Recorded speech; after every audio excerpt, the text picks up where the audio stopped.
Hello dear students. आज का हमारा टॉपिक है रिकेट्स इक्वेशन। तो सबसे पहले हम रिकेट इक्वेशन के बारे में पढ़ेंगे, उसकी डेफिनेशन पढ़ेंगे, इक्वेशन किस टाइप से होगी उसके बारे में हम सबसे पहले पढ़ेंगे। उसके बाद में हम इसका सॉल्यूशन पढ़ेंगे और इसके कुछ केसेस पढ़ेंगे। इसके पर्टिकुलर सॉल्यूशन के बारे में, हमें जो गिवन सॉल्यूशन है तो हम इसके बारे में डिस्कस करेंगे। तो सबसे पहले हमारे पास कंडीशन है, जो इसकी डेफिनेशन है वो किस प्रकार से है ये देखते हैं। A first order non linear differential equation of the form dy upon D x is equal to P plus का Q of Y plus are of Y square, where P Q and R function of X over constant is called Riccati's equation. देखिए यहाँ पर हमारे पास क्या है, जो differential equation हमें given होगी वो d y upon D x is equal to P plus q of Y plus are of Y square, जहाँ पर पी क्यू एंड आर क्या है हमारे पास, या तो एक्स के फंक्शन है या फिर कांस्टेंट है। तो ये जो कंप्लीट इक्वेशन है वो क्या कहलाएगी हमारे पास, रिकेट्स इक्वेशन। अब यहाँ पर इस रिकेट्स इक्वेशन को प्रूव करने के लिए हम यहाँ पर y is equal to minus u one upon में आर ऑफ यू ये लेके चलेंगे, जहाँ पर u1 क्या है, d u upon D x with derivative with respect to x। इसका हम डेरिवेटिव कर देंगे y का x के रेस्पेक्ट में, तो y तो d y upon D x हो जाएगा, माइनस देखो u अपॉन वी से इसका डेरिवेटिव कर दें तो v का स्क्वायर, v को एज इट इज रखा एंड u का u1 का हो जाएगा u2, माइनस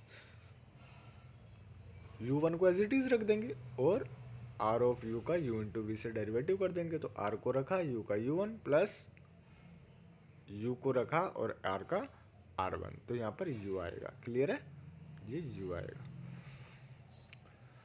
यहाँ से हम क्या करेंगे भाई, इसको मल्टीप्लाई कर दो, मल्टीप्लाई करके सॉल्व कर लेंगे तो ये तो u1 हो गया, और यहाँ से देखिए हमारे पास r से r कैंसिल आउट हो जाएगा एंड u से u कैंसिल आउट हो जाएगा, तो माइनस का u2 अपॉन में ru। क्लियर है फर्स्ट कंडीशन। फिर u1 स्क्वायर हो जाएगा एंड r से r कैंसिल आउट हो जाएगा, तो u1 स्क्वायर अपॉन में r of u square plus r1 u से u कैंसिल आउट हो जाएगा, तो r1 u1 अपॉन में r स्क्वायर u। क्लियर है यहाँ तक, ये इक्वेशन हो गया हमारे पास थर्ड। अब इस थर्ड इक्वेशन को सेकंड इक्वेशन को इक्वेशन फर्स्ट में पुट कर देंगे, तो from equation first second and third, तो इधर तो हमारे पास y1 की वैल्यू आ जाएगी जो हमने अभी डेरिवेटिव किया है, is equal to p plus का q ऑफ y था तो y की जगह माइनस का u1 upon r you plus r of Y square, तो वाई स्क्वायर की जगह minus u1 upon r u का होल स्क्वायर। यहाँ से हम इसको सॉल्व कर लेंगे, तो देखिए यहाँ पर ये एज इट इज़, ये वाला पार्ट एज इट इज़ आ गया हमारे पास, और next term as it is p हमारे पास माइनस से माइनस हो जाएगा, ये तो minus q of u1 upon r u and plus r of u1 square upon में r स्क्वायर u स्क्वायर। यहाँ से देखिए स्टूडेंट्स, हम r स्क्वायर u स्क्वायर को एलसीएम ले लें और जीरो में भेज दें, तो जैसे हम इसको एलसीएम लेंगे, इधर से आर स्क्वायर यू स्क्वायर ले लो, इधर से आर स्क्वायर यू स्क्वायर ले लो, तो कैंसिल हो जाएगा एलसीएम तो, और यहाँ से हमारे पास आ जाएगा u2 and R you plus R U one का square plus R one U of u1 is equal to P R square U square minus Q of R U one plus का R of u1 square. देखो R U one से R U one cancel हो गया, जो बच रही value है यहाँ पर देखो u को कॉमन लेके जीरो में भेज दिया।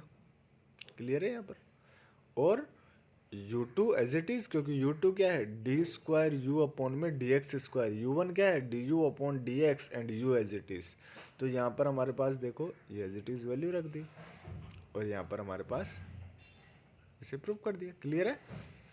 अब देखिए हमारे पास यहाँ से u is equal to a plus का एफ एक्स प्लस का बी ऑफ जी एक्स। कैसे भाई, यहाँ से क्योंकि सेकंड ऑर्डर डिफरेंशियल इक्वेशन है हमारे पास। क्लियर है। यहाँ से जो इसका सॉल्यूशन करेंगे तो वो हमारे पास क्या आएगा, u इज इक्वल टू ए और फंक्शन आएगा एंड प्लस का b ऑफ जी एक्स, क्योंकि सेकेंड ऑर्डर है तो इसका टू रूट है तो दो में ही आएगा हमारे पास इसका सॉल्यूशन। तो u is equal to a f x plus का बी ऑफ जी एक्स। भाई सेकेंड ऑर्डर डिफरेंशियल इक्वेशन आ रही है विद कांस्टेंट आए चाहे वेरिएबल कोफिशिएंट आए तो हम उसका सॉल्यूशन कर सकते हैं और u का आंसर निकाल सकते हैं। और इस u का रिजल्ट को जो हम स्टार्टिंग में लेट करके चले हैं y is equal to minus u one upon में आर यू, तो u1 की वैल्यू निकाल लेंगे। तो a तो एज इट इज़ f का f1 प्लस का b as it is g का g1 क्योंकि डेरिवेटिव कर रहे हैं ना, और r ऑफ u।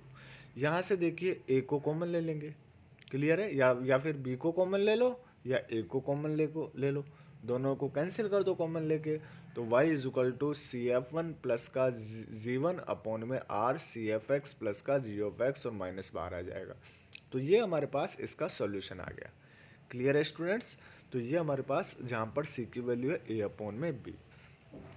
तो कोई भी डिफरेंशियल इक्वेशन आपको गिवन है रिकेट्स इक्वेशन के कंडीशन में, हम उसमें लेट करके चलेंगे y is equal to minus का u1 अपॉन में आर यू, और उस इक्वेशन में पुट करके इसका सॉल्यूशन निकाल लेंगे। क्लियर है स्टूडेंट्स? अब हम इसकी प्रॉपर्टी के बारे में पढ़ते हैं। देखिए, let p x q x r x and s x are 4 particular solution of first equation. भाई जो हमारे पास रिकेट्स इक्वेशन दे रखी है उसके अगर हमारे पास 4 पर्टिकुलर सॉल्यूशन गिवन है, तब हमारे पास देखो y की जगह क्या आ गया, एक पर्टिकुलर सॉल्यूशन मान लिया हमने पी एक्स, तो p x is equal to minus, भाई कॉन्स्टेंट भी अलग अलग होंगे, अल्फा बीटा गामा और डेल्टा मान लेंगे 4 के लिए, यहाँ पर पी क्यू आर और एस मान लो। तो alpha f one x plus का जी वन और r of alpha f x plus का जी एक्स। एक इक्वेशन तो ये हो गई। दूसरी हो जाएगी इसी प्रकार, ये पी एक्स हो गई तो minus alpha f one x plus का जी वन और आर अल्फा एक्स प्लस का जी एक्स। ये तो फर्स्ट इक्वेशन हो गई। सेकंड, अगर दूसरा पर्टिकुलर सॉल्यूशन क्यू माने हम तो क्यू एक्स में आ जाएगा एफ वन जी वन और एज इट इज़ बस यहाँ पर बीटा आ जाएगा। तीसरा आर एक्स माने तो यहाँ पर गामा आ जाएगा, और चौथा एस ऑफ एक्स माने तो यहाँ पर क्या आ जाएगा, डेल्टा। क्योंकि हम केस क्या पढ़ रहे हैं भाई, हमारे पास प्रॉपर्टी क्या दे रखी है, अगर 4 पर्टिकुलर सॉल्यूशन है और 4 कौन कौन से माने, P q are and S. Clear है? तो फर्स्ट में से सेकंड को घटाया, यहाँ से हम एलसीएम लेके कैंसिल कर देंगे पूरी इक्वेशन को, तो यहाँ से एलसीएम जैसे ही लेंगे तो हमारे पास ये पूरी टर्म आ जाएगी। इसमें से जो नेगलेक्ट हो रहा है उसको नेगलेक्ट कर देंगे और बाकी वैल्यू को रख लेंगे। तो p minus q is equal to alpha minus beta and F G one minus का एफ वन जी और अपॉन में आर अल्फा एफ प्लस का G and beta F plus का जी। ये तो हमारे पास p माइनस क्यू आ गया। सिमिलरली देखिए हमारे पास r माइनस एस निकाल लेंगे, p माइनस एस निकाल लेंगे। क्लियर है? और नेक्स्ट हमारे पास आर माइनस क्यू निकाल लेंगे, तो गामा माइनस बीटा। ये कंडीशन 4 इक्वेशन आ जाएंगे। यहाँ से हमारे पास देखिए जो सबसे पहले दे रखा है भाई, P माइनस क्यू और R माइनस एस को मल्टीप्लाई कर देंगे और P minus s and R minus Q का मल्टीप्लाई करके डिवाइड दे देंगे। तो देखिए ये टर्म तो बाकी तो सारी सेम है इसके अंदर सब में। क्लियर है? जैसे ही हम मल्टीप्लाई करेंगे इसको तो ये टर्म तो सब में सेम है, बस अल्फा बीटा गामा और डेल्टा कोफिशिएंट चेंज है। क्लियर है? तो ये जो नीचे वाले वेरिएबल है वो चेंज है, तो हम जैसे इनको मल्टीप्लाई करेंगे तो ये सारी वैल्यू हमारे पास alpha minus beta gamma minus delta alpha minus delta और gamma minus beta is equal to constant, ये वैल्यू बच जाएगी। मतलब आपको डायरेक्ट क्वेश्चन में यूज़ करना है P minus q r minus s and P minus s and r minus q is equal to constant के बराबर जो वैल्यू है। क्लियर है स्टूडेंट्स? तो ये हमारे पास ये केस कब बना, जब 4 पर्टिकुलर सॉल्यूशन हमारे पास गिवन है। अब इसका पहला केस क्या है, when one particular solution is known. देखिए स्टूडेंट्स, अगर हमारे पास वन पर्टिकुलर सॉल्यूशन है तो उस केस में हमें क्या करना होगा, ये कंडीशन देखते हैं। अधिकतर क्वेश्चन आपको इसी केस से अप्लाई करना है। अगर डिफरेंशियल इक्वेशन गिवन है हमारे पास, रिकेट्स डिफरेंशियल इक्वेशन, उस रिकेट्स इक्वेशन का हमें एक पर्टिकुलर सॉल्यूशन या तो गिवन होगा या फिर हमें उसको निकालना होगा उस डिफरेंशियल इक्वेशन से। क्लियर है? और फिर हमें ये मेथड उसमें अप्लाई करना होगा। तो देखिए यहाँ पर क्या है हमारे पास, P1 प्लस का P प्लस का Q of P plus R of P square, ये इक्वेशन है हमारे पास। ये P क्या है, फंक्शन है, और ये P क्या है, जो हमारे पास dP अपॉन dx। तो ये कैपिटल पी हमारे पास पी क्यू आर जो फंक्शन एक्स या फिर कांस्टेंट है, और ये जो स्मॉल पी है इसको हम बोलेंगे जो पर्टिकुलर सॉल्यूशन है वो। क्लियर है स्टूडेंट्स? तो यहाँ पर हम लेंगे y is equal to p x plus 1/z, ये आपको लेके चलना है भाई। पी एक्स तो पर्टिकुलर सॉल्यूशन हो गया, प्लस 1/z वेरिएबल में लेना है आपको। ये सबके लिए मस्ट है भाई, अपने पास जो कंडीशन है उसको हम z फॉर्म में कन्वर्ट करेंगे, इसका डेरिवेटिव कर देंगे। तो y का हो जाएगा हमारे पास y1, p का p1 और 1/z का -1/z² एंड z का z1। इन इक्वेशन को वैल्यू में पुट कर दो भाई, इस इक्वेशन को भाई यहाँ से p1 की वैल्यू पुट कर दो। क्लियर है? तो यहाँ से जैसे ही p1 की वैल्यू मतलब y1 हमारे पास ये गिवन है, तो p1 माइनस का z1/z² is equal to p plus का q p प्लस 1/z और यहाँ पर y3। क्लियर है यहाँ पर? तो यहाँ पर वैल्यू पुट कर दी, क्योंकि यहाँ पर देखो ये y जो मैंने माना है यहाँ पर, ये सपोज करो ये यहाँ पर y में ले लो इस इक्वेशन को, क्योंकि dy/dx प्लस का p प्लस का q of y plus r of y², यूँ है ये इक्वेशन।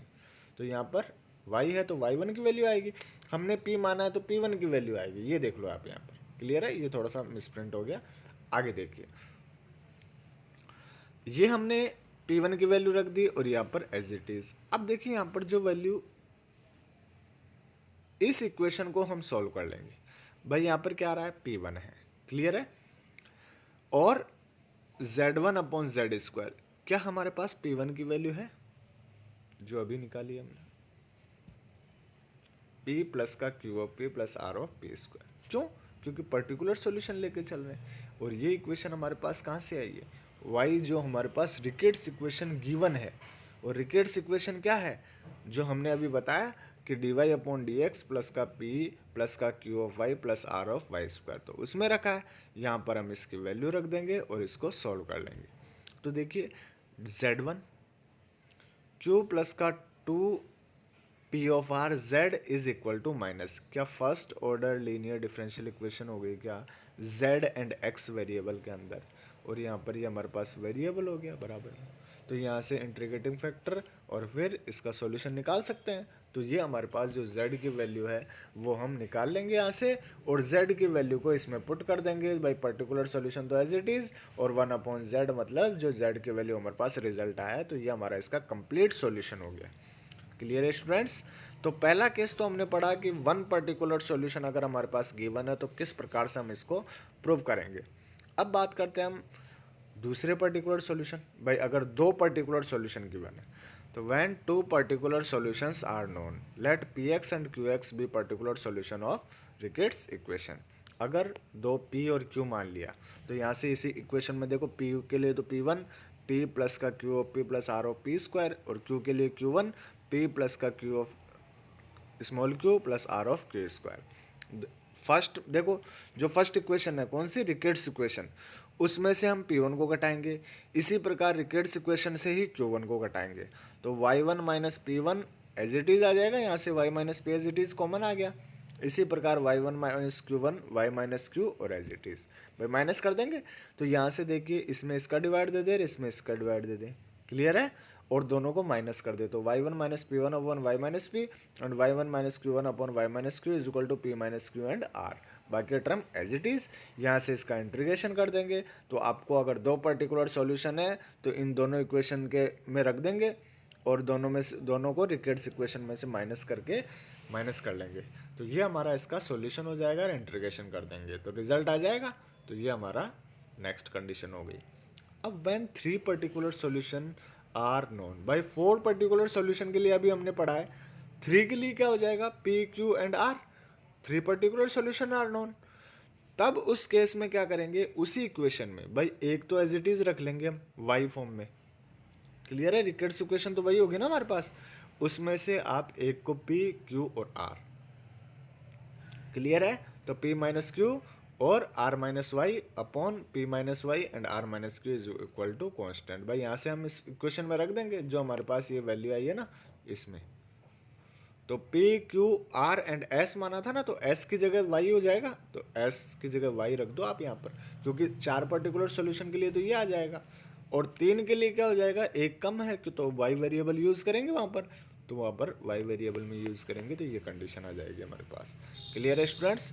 तो ये हमारे पास रिकेट्स इक्वेशन का मेथड कंप्लीट होता है। अब हम नेक्स्ट लेक्चर में हम इसके कुछ एग्जांपल्स के बारे में डिस्कस करेंगे।